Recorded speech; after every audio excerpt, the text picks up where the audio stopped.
तो एपिसोड की शुरुआत होती है एक वर्ल्ड से, जहाँ पर आई एक लड़की को लेकर भाग रही होती है और उस लड़की का नाम होता है योशिदा और उनके पीछे पड़े होते हैं सिनेविल्स। इस बार सिनेविल्स की पावर बढ़ चुकी होती है और अब उन्हें कहते हैं हेटर्स। तो उनमें से एक योशिदा पर हमला करता है पर आई उसे बचा लेती है और किसी तरह बचते हुए वो एक जगह पर आकर छुपते हैं। योशिदा को चोट लगी होती है तो आई कहते हैं जब तक बेल नहीं बजती हम यहीं पर छुपते हैं। बेसिकली बेल बजने के बाद एग वर्ल्ड खत्म हो जाता है। तो आका कहता है बिना लड़े तुम इस मिशन को क्लियर नहीं कर सकते और हेटर्स की वजह से जो भी प्रॉब्लम खड़ी हुई होती है उस पर आका कहता है हमारे पास एक सॉल्यूशन है। और तभी हेटर्स उन्हें ढूंढ लेते हैं और आका कहता है तुम्हारी फर्स्ट प्रायोरिटी है इन लड़कियों को बचाना। और सभी कहते हैं our greatest objective is wonder एक प्रायोरिटी। तो जिसके बाद अगली सीन में आई और उसकी मॉम साथ में लंच कर रहे होते हैं और आई अपने दोस्तों से चैट भी कर रही होती है। तो आई की मॉम उसे कहती है कि तुम्हें मिस्टर सवाकी से एक बार बात करनी चाहिए, वो तुम्हारी बहुत ही फिक्र करते हैं। तो आई कहती है ठीक है मैं सोचकर बताती हूँ। तो जिसके बाद अगले दिन रीका, नेहरू और मोमी आई का इंतजार कर रहे होते हैं। तो आई के आते ही वो तोड़फोड़ करने लगते और वह समझ जाती कि आई का मूड आज खराब है। तो जिसके बाद वो सभी आका और उराका से मिलते हैं तो उन्हें कुछ पेंडेंट देता है जो उन्हें अगले मिशन के लिए मदद करेगा। तो रीका कहती है तुम हमें ये पहले नहीं दे सकते थे। तो आका कहता है ये हमारे लिए बहुत ही इंपॉर्टेंट है, हम इन्हें ऐसे खो नहीं सकते। तो नेहरू कहती है इसे इस्तेमाल कैसे करना है। तो उराका कहता है जब तुम्हारे आसपास कोई नहीं होगा तब तुम्हें इन्हें हाथों से रब करते हुए कहना है वेनी, तब ये बाहर आएंगे। तो वेनी का मतलब होता है रेडी। तो जिसके बाद सभी को जैसे वक्त मिलता है वो इनका इस्तेमाल करते और उनमें से एक एनिमल जैसे क्रीचर बाहर आते हैं। तो जिसके बाद हम फिर से एक वर्ल्ड में आते हैं। आई कहती है इस बार हमारे पास बैकअप है और वो जो क्रीचर होता है वो सभी हेटर्स को खाने लगता है। और जिसके बाद वो दोनों वहाँ से निकल जाते हैं। तो आई योशिदा से कहती है कि तुमने अपने आप को क्यों मारा।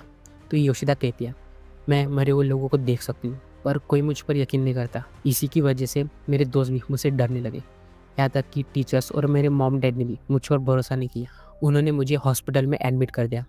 वहाँ पर वो मरे हुए लोग मुझे और भी दिखने लगे, उनके चेहरे, उनकी आवाज़ें हर पल मुझे परेशान करने लगी। तो आई कहती है शांत हो जाओ, बॉस आता ही होगा। तो योशिदा कहती है वो आ चुका है। और तभी कोई आई को ज़ोर से दीवार पर फेंकता है और हमें पास का एक सीन दिखाया जाता है जहाँ पर मिस्टर सवाकी आई के घर पर आते हैं।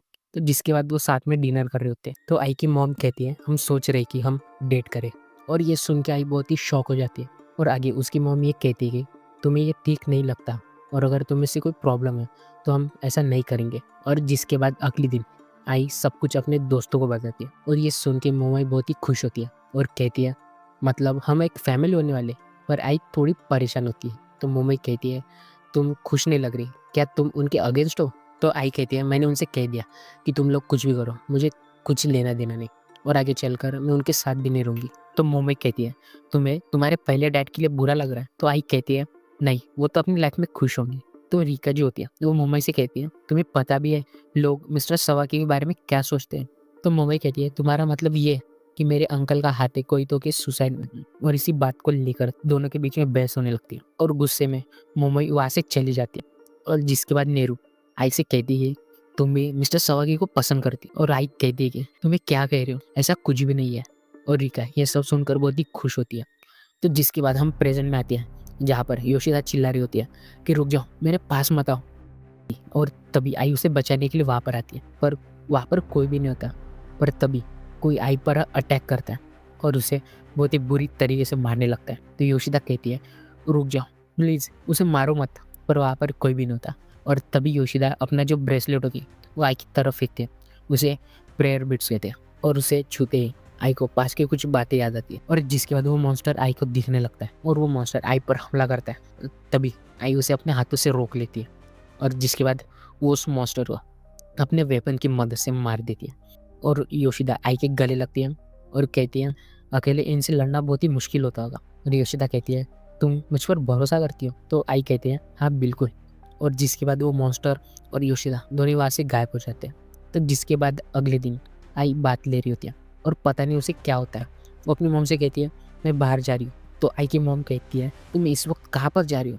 और वो कुछ भी नहीं बताती और बहुत ही तेज़ी से भागने लगती है और बहुत ही तेज़ी से दौड़ते हुए मिस्टर सवाकी से मिलती है और उनसे कहती है मैं कल से स्कूल जाऊँगी। और इसी के साथ ख़त्म होता है एपिसोड नंबर 6।